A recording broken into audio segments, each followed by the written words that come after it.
હર હર મહાદેવ, ઓમ નમઃ શિવાય, જય શ્રી રામ। એક વ્યક્તિ જે એમ કે છે, એક વ્યક્તિ શું લે નામ જ લઉં ને, મહિપતસિંહ। એક વસ્તુ સીધી એ જોવા મળી કે સીધા બાપુનું ટાર્ગેટ કરવામાં આવ્યા। એ જે સારું કામ કરવાના લોકોને હેરાન કરતી હોય તો કોઈએ આગેવાની લઈને આવી 1400 ની દવા કરવા વાળો વ્યક્તિ કોઈ હોવો જોઈએ, અને એની જવાબદારી હું પોતે સ્વીકારું છું કે આવી જેટલી પણ 1400 છે એનો સીધો કરવાનો ઠેકો હું લઉં છું। હમણાં 2 દિવસથી એક ચૂતિયાનો વિડીયો બહુ માર્કેટમાં ફરે છે, અને ચૂતિયાને એવું છે કે જે મોટા લોકો હોય, જે કામ કરતા હોય, જે વધારે ફેમસ હોય, જેના વધારે સપોર્ટર હોય, એમના વિશે બોલીએ એટલે આપણે ફેમસ થઈ જઈએ। અને નમસ્કાર મિત્રો, અત્યારે મહિપતસિંહ બાપુ વિશે એવા સમાચારો સામે આવી રહ્યા છે જે મિત્રો ખરેખર તમે જાણશો તો ચોંકી જવાના છો। નમસ્કાર મિત્રો, મારું નામ છે મિત પ્રજાપતિ। આજે હું તમને જણાવીશ કે શું મહિપતસિંહ બાપુ ખરેખર ચોર છે કે શું મહિપતસિંહ બાપુ માનવતાના ભગવાન છે। હા મિત્રો, અત્યારે તમે જોયું છે કે સોશિયલ મીડિયામાં મહિપતસિંહ બાપુના વિરોધ કરતા ઘણા બધા વિડીયો સામે આવી રહ્યા છે, જેમાં મહિપતસિંહ બાપુ ખરેખર ચોર છે। મહિપતસિંહ બાપુ એ સેવાના પૈસા હડપી લીધા છે અને પોતે એનું સુખ ભોગવે છે, એવા વિડીયો ઘણા વાયરલ થઈ રહ્યા છે અને એવા લોકો જે આવા વિરોધો કરે છે। તો મિત્રો, આજે હું તમને આના પાછળની સાચી હકીકતો અને સાચી માહિતી આપવાનો પ્રયત્ન કરીશું, તો વિડીયો તમે છેલ્લે સુધી જોજો મિત્રો। અને આ માહિતી વિડીયો પરથી જ અને વિડીયોના આધારે જ હું તમને જણાવવાનો પ્રયત્ન કરવાનો છું, તો વિડીયો તમે છેલ્લે સુધી અવશ્ય જોવાનો પ્રયત્ન કરજો। તો મિત્રો, સૌથી પહેલા બાજુમાં જે જલ્પા પટેલનો એક વિડીયો ચાલી રહ્યો છે જુઓ, એમાં તમને ખબર પડશે કે શું છે આના પાછળની હકીકત।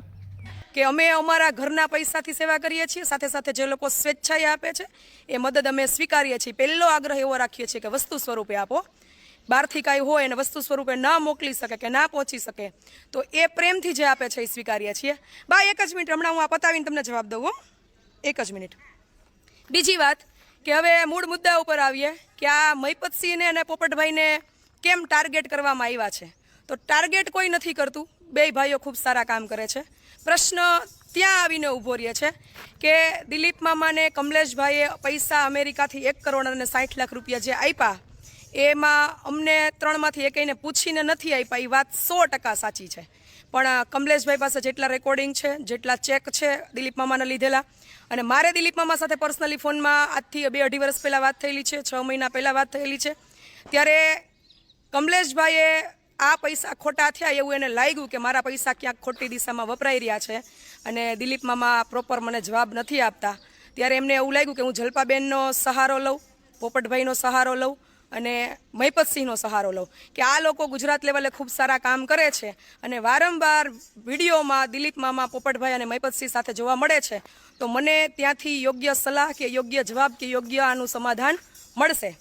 વારંવાર મેં પણ ભૂતકાળમાં પોપટભાઈને, મહિપતસિંહને, દિલીપ મામાને બધાને ફોન કરેલા છે કે તમારી જે કંઈ પણ મેટર હોય એ ખરેખર તમે જો લીધા દીધા જ હોય તો પ્રેમથી સામસામાં આવીને બેસીને પતાવી દો। દિલીપ મામાના કહેવા પ્રમાણે 1 કરોડનો વહીવટ ઓલરેડી પતી ગયો છે। વાત 60 લાખની બાકી રકમની હતી, જે છેલ્લા 1-1.5 વર્ષથી ફોન બંધ થઈ જતા હતા, દિલીપ મામાના પૈસા મળતા નહોતા, જવાબ મળતા નહોતા। એટલે આ મેટર કોઈ જયેશભાઈ, સરનેમ તો મને નથી ખબર, એના માધ્યમથી વિડીયો ઉપર આવી છે, જેમાં મારા નામનો ઉલ્લેખ હતો, એટલે મારે આ મેટરમાં સામેલ થવું પડ્યું છે।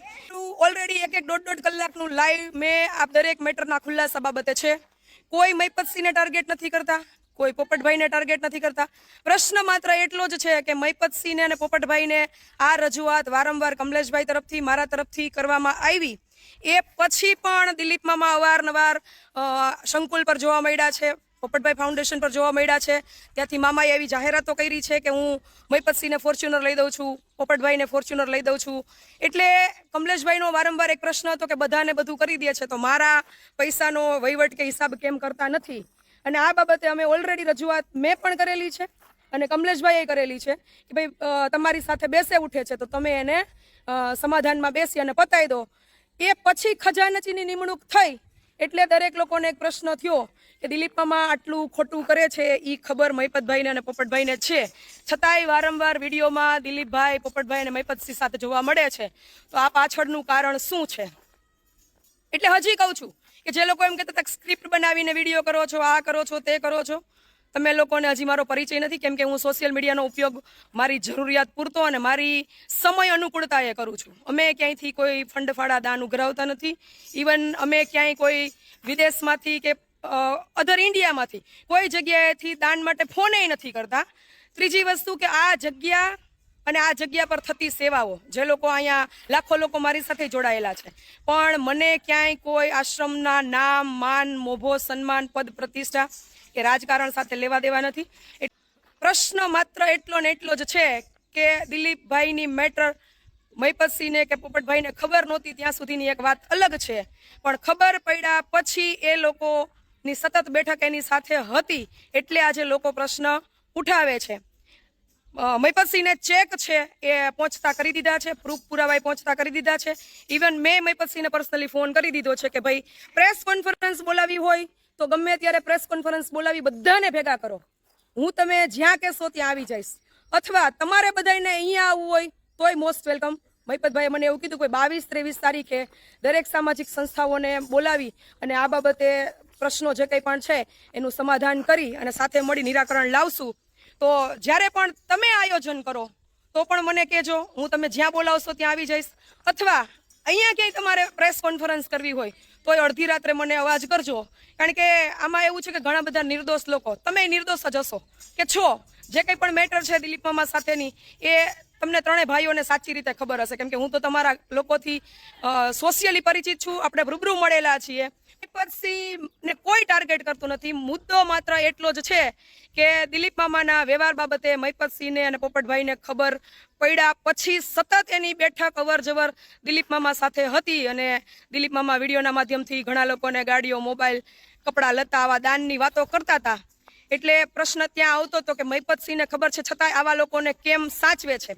અને મેં પણ આ બાબતે પોપટભાઈને અને મહિપતસિંહને કીધું હતું કે એક દિવસ દિલીપ મામાના લીધે તમારી બદનામી થશે, તમારા ઉપર લોકો સવાલ જવાબ ઉઠાવશે, એટલે મહેરબાની કરી તમે આનો યોગ્ય સમયે નિરાકરણ લાવીને પૂરું કરો. પણ હશે થવા કાળ છે જે થઈ રહ્યું છે અને અંતે જે કંઈ પણ હવે મેટર આવીને ઊભી છે એનું બેસ્ટ સોલ્યુશન અને સમાધાન કેમ થાય એ જોવાનું છે.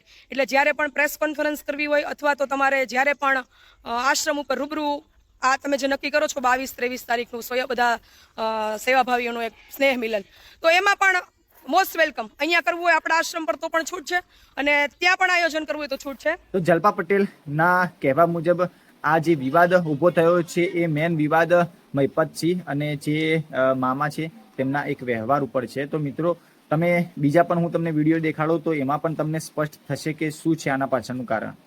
જય માતાજી, જય શ્રી રામ. હું આપણો જેબી સોલંકી, શહેરા, પંચમહાલ. છેલ્લા કેટલાય દિવસે આપણે જોઈએ છે મહિપતસિંહનો વિરોધ ફક્ત દેશમાં અને વિદેશમાં ફક્ત 2 થી 3 વ્યક્તિઓ જ કરે છે, બીજું કોઈ કરતું નથી. અને એક વ્યક્તિને શું ચૂલ ઉપડી છે હું એને કહેવા માગું છું, એવો જ વિરોધ કરે છે. એ એવું કહે છે મહિપતસિંહ 25-50 લાખની ફોર લઈને ફરે છે. અલા મહિપતસિંહ પોતે સરપંચ હતા, પોતે એડવોકેટ છે, તો પછી કેમ ફોર લઈને ના ફરે? શું એ મહિપતસિંહ સાયકલ લઈને ફરે? ભાઈ તને શું પ્રોબ્લેમ છે? 50 લાખની ગાડી લઈને ફરે તો અત્યારે તારે વિરોધ કરવો હોય તો તને મુદ્દા આપું. પહેલાં ગુજરાત રાજ્યના ધારાસભ્યનો પગાર 1 થી 1.5 લાખ રૂપિયા, તો એ લોકો ડિફેન્સર જેવી ગાડીઓ, એનાથી મોંઘી ગાડી 2-2 કરોડની ગાડીઓ લઈને ધારાસભ્યના સુપુત્રો ખરતા હોય, પગાર ખાલી કેટલો 1,30,000 કે 40,000. તો તું એ ધારાસભ્યનો પ્રશ્ન પૂછ ને ભાઈ. તો વાત સાચી છે મિત્રો કે મહિપતસિંહ બાપુ એ એડવોકેટ હતા અને સરપંચ તરીકે એમની ભૂમિકા પણ હતી. તો સરપંચ હોય, એડવોકેટ હોય તો શું એમના જોડે ગાડી ના હોય? તો મિત્રો હોય, બિલકુલ હોય, અને એનું જ પરિણામ છે મિત્રો. અને મિત્રો હું તમને બીજા પણ એવા ઘણા વિડીયો દેખાડું જેથી તમને સ્પષ્ટ થાય કે શું છે આના પાછળનું હકીકત. ક્યાંક ના ક્યાંક કોકના ઇશારે આ ટાર્ગેટો કરવામાં આવી રહ્યા છે, કારણ કે સરકાર તો હાથ નાખી નહીં શકતી. જેની પાસે એમ લોકો કહે છે કે ખાવાનો ટાઈમ નથી, એ વ્યક્તિ ખાઈ ખપીને હાથ પગ ધોઈને નાઈને ધોઈને મારી પાછળ પડી ગયો. એ તો એવું કે છે લોકોએ મને આપ્યું અને બધું જોઈ લીધું. તો હવે મહિપતસિંહ સ્પષ્ટ કહું છું, આજથી ને અત્યારથી મારા બધા કામ બંધ. હવે જ્યાં સુધી તમારા જેવી સંસ્થા ચલાવવા વાળા બધા જ આવી જશે. હવે એક માત્ર તું નહીં મહિપત, બધા આવી જશે. જે કરીએ તો ઓદરાએ મહિપતસિંહ જેવા માણસ, જે મહિપતસિંહ બાપુસિંહ જે સારા કામ કરે છે, 4,000 લોકોને સેવા કરી રહ્યા છે, એમનો વિરોધ કરવાનું ચાલુ કર્યું. તો મિત્રો આ બધી માહિતી ઉપરથી આપને એક વાત તો સ્પષ્ટ દેખાય છે કે મહિપતસિંહ બાપુને જ કેમ ટાર્ગેટ કરવામાં આવે છે. કેમ બીજા કોઈ લોકોને ટાર્ગેટ કરવામાં આવતો નથી?